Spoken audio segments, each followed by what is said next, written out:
Kalian hari ini seperti apa? Nanti Ibu akan berikan kalian 4 pilihan, ya, 4 pilihan gambaran perasaan kalian. Hari ini, jika yang Ibu sampaikan ini sesuai dengan kondisi perasaan kalian, kalian bisa acungkan tangan, oke? Oke. Yang hari ini merasa penuh cinta, siapa? Acungkan tangan. Vesla, sedih kalau kayak gini. Nanti pada semua dong di sini. Coba kalau misalkan yang hari ini merasa bahagia. Dan yang paling menarik, satu orang tadi merasa sangat marah. Tadi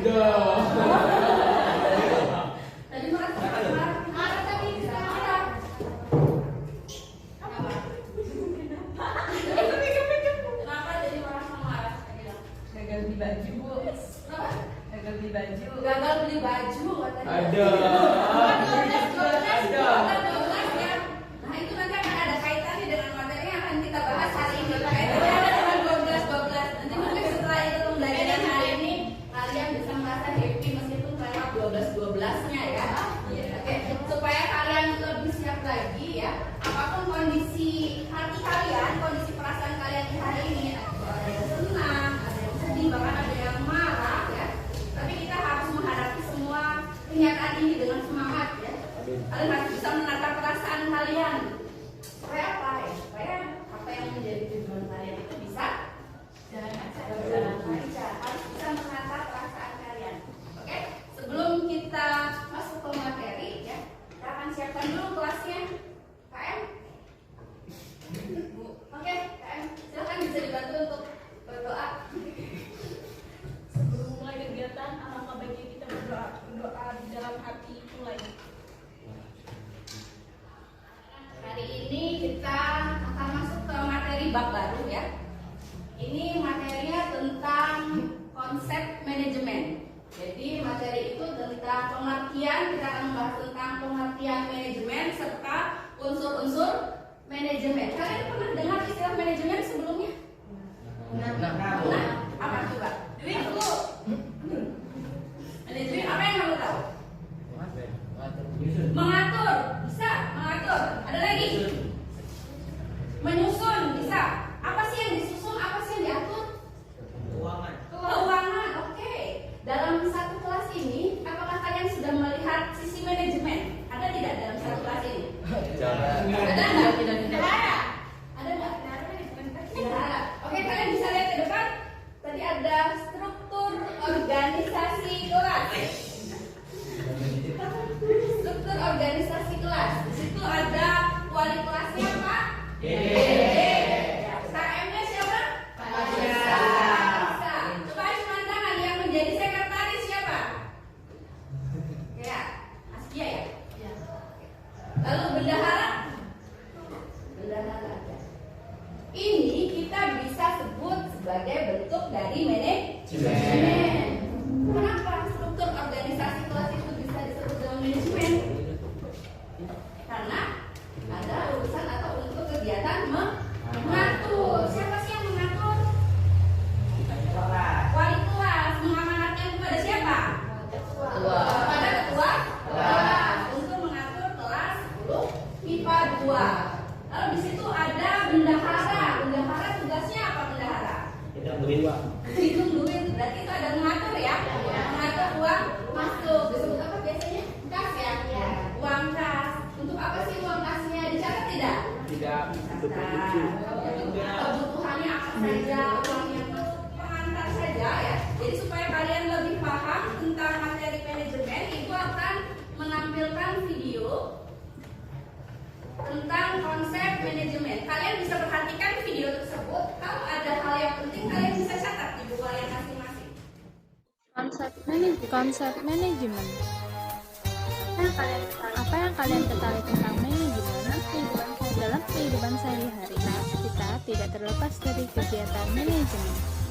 Secara etimologis, manajemen berasal dari kata to manage, yang mengatur. Sehingga secara umum, pengertian manajemen adalah suatu ilmu dan seni dalam pengelolaan sumber daya secara efektif dan efisien untuk mencapai suatu tujuan untuk melalui kegiatan orang lain. Kedua, supaya lebih efektif dan efisien. Mengapa manajemen dikatakan sebagai ilmu dan seni? Dikatakan sebagai ilmu dan seni karena manajemen disusun secara sistematis dan ilmiah, sehingga dapat dipelajari secara teoritis maupun konseptual.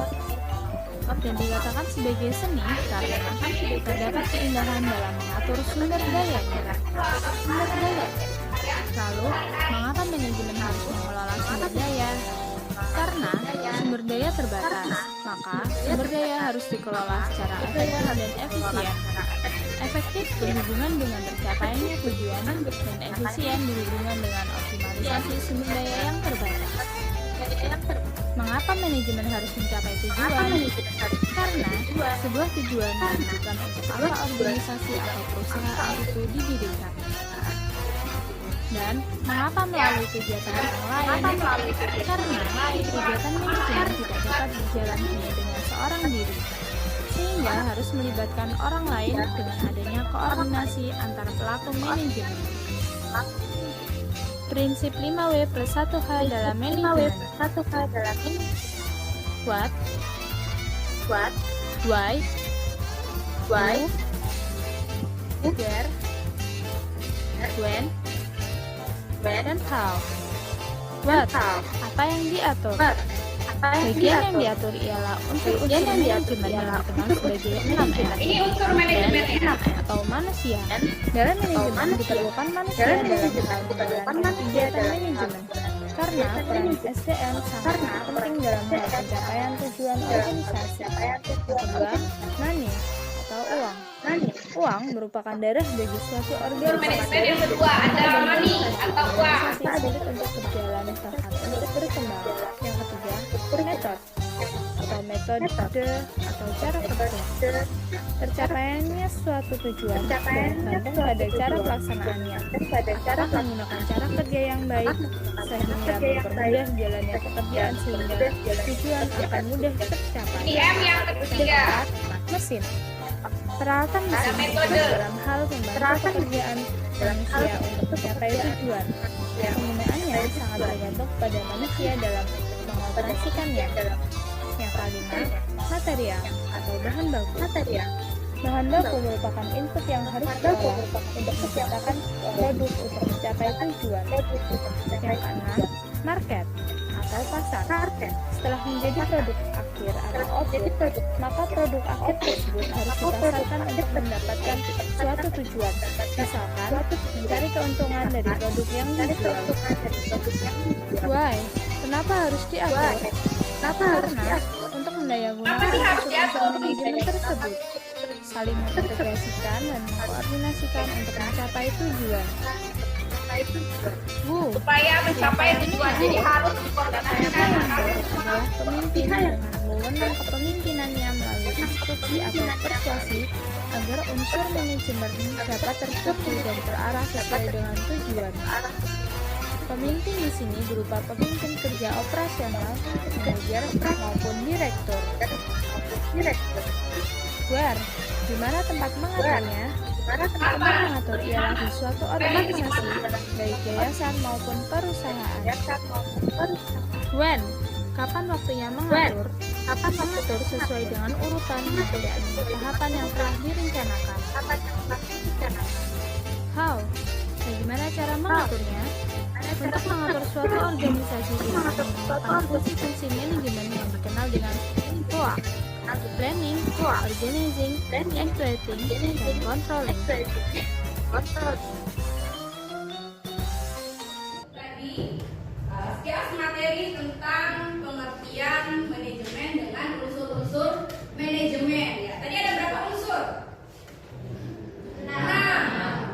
6M ya kita menyebutnya ya. M yang pertama tadi akan membagi kalian menjadi 6 kelompok ya.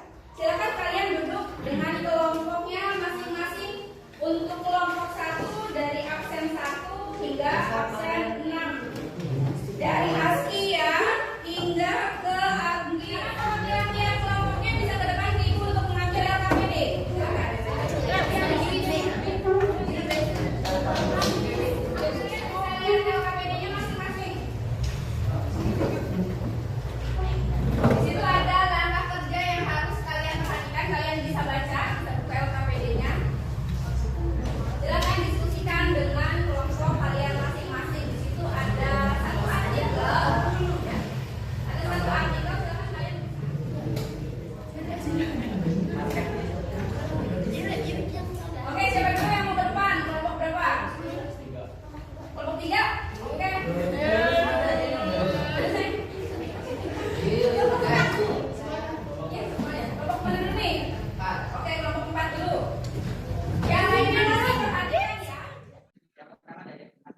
konsep manajemen. Ya, konsep manajemen. Dan lihat dari salah satu contoh yaitu Shopee menjadi e-commerce terpopuler di Indonesia.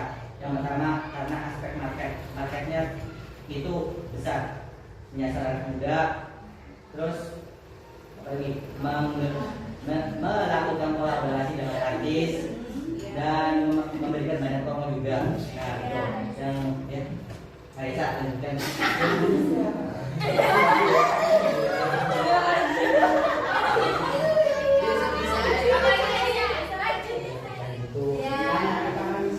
Itu kayak nggak bisa kan kalau pergi malam-malam pergi ke kamar, jadi memudahkan untuk memakai titik shopping. Orang-orang mager. Jadi yang malam-malam special ya, begadang untuk special ya, itu memudahkan. Baik itu menggunakan sistem pembayarannya COD atau pakai Shopee Pay yang saldo banyak tadi ya. Oke, beri tepuk tangan untuk Mahesa dan itu menarik ya. Kenapa sih? Karena memang itu ada dalam kehidupan kita sehari-hari. Ternyata contohnya ini perusahaan yang terlalu besar. Nih e-commerce kecil aja seperti Lazada ya, Shopee, Tokopedia itu adalah salah satu organisasi. Jadi kegiatan hari ini ya, itu ada satu evaluasi lagi yang perlu kalian kerjakan. Waktunya 5 menit lagi.